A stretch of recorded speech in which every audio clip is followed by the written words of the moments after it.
इसका मुझे तो कहीं यही तो कारण है कि नेट बंद किया गया। बोकारो के चंद्रपुरा के होटल में था, तो एग्जाम होने से पहले हम इन्फॉर्मेशन दिए थे और बताना चाहते हैं कि जैसे ही हम इन्फॉर्मेशन दिए, वहां से उस होटल से हटा करके बोकारो के होटल में सेट किया गया था उन लोगों को, फिर वहां से क्वेश्चन पेपर हटा करके एग्जाम दिलवाया गया था। मतलब कहीं ना कहीं क्वेश्चन पेपर ऑलरेडी आउट हो गया था। अपनी काली करतूतों को छुपाने के लिए 2 दिन नेट क्लोज करने का, लोगों को पता नहीं चल जाए पहले ही, इसलिए नेट बंद कर दिया गया।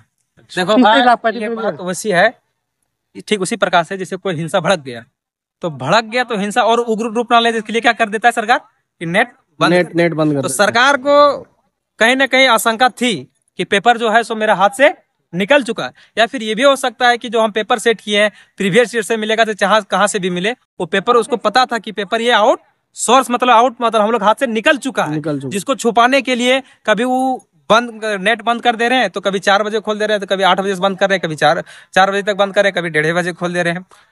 4 सालों में एक भी सक्सेसफुल एग्जाम नहीं कंडक्ट कराया गया है।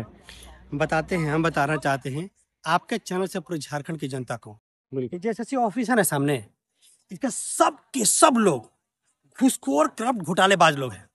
यहाँ से जो सिलेक्शन भी लिया है ना, जेपीएससी सेलेक्ट हुआ है, 1-2 लोग छोड़ के सब जेपीएससी सब घूस लेके सेलेक्ट हुआ है। इन लोग सिर्फ घूस लेने का काम करता है, घूस दो नौकरी लो, इसका धंधा है। इसका धंधा बंद कराने के लिए झारखंड की जनता को, झारखंड के स्टूडेंट्स को हम बोलना चाहते हैं कि आपको बंद कराने के लिए एक फॉर्मूला बताते हैं। आपको वीडियो को शेयर कीजिए, करना चाहते हैं, फॉर्मूला बताते हैं। जो चोरी जब होता है ना गांव में, है गांव में चोरी पकड़ा जाए तो चोर जिंदा नहीं जाएगा। बिल्कुल, एक बार हिसाब लगा दीजिए इसका। फिर उनकी इतनी अच्छी बंदोबस्त हो जाती है कि वो अपने कल्पना नहीं कर सकते। पीजीटी में चोरी किया, लैब सिटी में चोरी किया, जेई में चोरी किया, सीजीएल में भी चोरी किया। सोचिए कितना हरामी है इन लोग, इसका अंदाजा लगा लीजिए। बताना चाहते हैं इसलिए झारखंड की जनता को, और सुनिए, और ये जो सेलेक्ट करके लोगों को भेज रहा है आपकी जिंदगी को नर्क बना देगा, आप समझ लीजिए। आप कहीं ना कहीं छात्रों के साथ एक ही बात नहीं है, ये तो सैलरी लेगा ही। अरे काम करने के लिए झारखंड का जो बजट होता है उसको दिया जाता है काम करने के लिए। अरे बस उसको काम करने आएगा तब ना काम करेगा, तब ना आपका विकास होगा, कुछ होगा नहीं। उसको तो सिर्फ एक ही काम करेगा। हम घूस लेकर नौकरी लिए हैं, घूस दोगे तो तुम्हारा काम करेंगे, तो भी नहीं काम करेंगे, ना बैकअप करेंगे। हाँ वही करेगा, जिंदगी में वही करेगा। इसीलिए आपका काम है कि जेएसएससी और जेपीएससी को तरीके से एक बार सुधार दीजिए, है ना। सुधारने का तरीका आपको पता है, अमित शाह हाथ पैर पड़ने से कोई सुधार नहीं होता, सीधा करना होगा। हाँ, सीधा सुधार की जरूरत है। हम बता दें सीधा सुधार की जरूरत है, इसके अलावा कोई उपाय नहीं है। रैलियों में लेकिन सबसे बड़ा मुद्दा यही बना जाता है कि मैं युवा के प्रति काम करूंगा। जो भी अगर विपक्षी दल आते हैं या पक्षी दल जो भी अपना रैली करते हैं, उसमें उनका पहला मुद्दा यही होता है कि हम युवा पे काम करेंगे, युवा के नौकरी पे काम करेंगे, अनएम्प्लॉयमेंट को दूर करेंगे। तो सर आप ही को बात को हम काउंटर करना चाहते हैं। बिल्कुल, कि वही मंत्री से जाके पूछिए ना कि आज जो आया था सब वृद्ध लोग आपको नजर आ रहे हैं क्या? नहीं, ये भी तो युवा है। बिल्कुल, इसके पक्ष में आप क्यों नहीं बोले? इसलिए मैं युवा से ही जानना चाह रहा हूँ कि कहीं ना कहीं पॉलिटिकल आकर के पॉलिटिकल हवाई फायरिंग की जा रही है। तो पॉलिटिकल पर कुछ भी बोलना ठीक उसी प्रकार से है कि दलदल में पैर रखना। अनिल कपूरला तो बाजार नहीं रहे।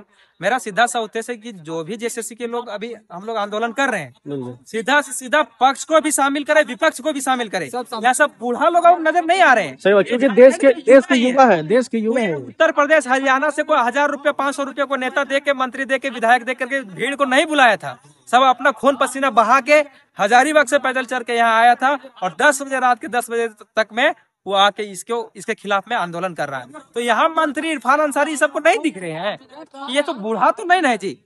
आप तो बोल देते हैं कि नहीं बूढ़ा है, कि ये हम युवाओं के लिए। तो इसीलिए ना हम बोल रहे हैं कि जो भी सरकार है, जो भी पक्षी है, विपक्षी है, या जो भी पॉलिटिकल के दल है, सारा तो कहना है ये कि हम तो युवाओं के लिए काम कर रहे थे। तो आज युवाओं के लिए आप क्यों नहीं आए?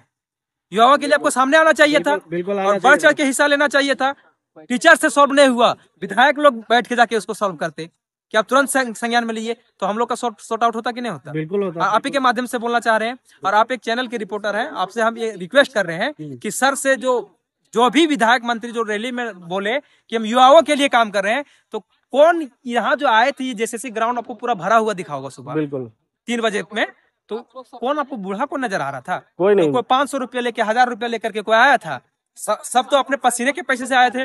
बिल्कुल, सब अपने हक का भगवान को जल चढ़ाने, जैसा एसएससी को जल चढ़ाने के लिए 110 किलोमीटर हजारीबाग से लेकर के रांची तक लोग आए। उसके बाद भी मंत्री लोग का बयान आएगा कि युवाओं के लिए हम कर रहे हैं, युवाओं के लिए कर रहे हैं। युवा तो रोड पर चल रहे हैं। बिल्कुल। आप क्या कर रहे हैं सर? आप मैया सम्मान योजना में लगे हुए हैं। ठीक है, मैया सम्मान एक योजना है, वो बेहतर साबित हो सकता है, लेकिन आप जो युवाओं के भविष्य को बर्बाद कर रहे हैं वो कहाँ से होगा सर? आप बिहारियों को लाके यहाँ घुसा घुसा के बैठ रहे हैं। उसी तरह हम लोग यहाँ लगा रहे नारा, लगा रहे नारा। नारा लगाने से कोई सुनेगा? उनको समझ में तब आता जब झारखंड का दर्द उनको समझ में आता।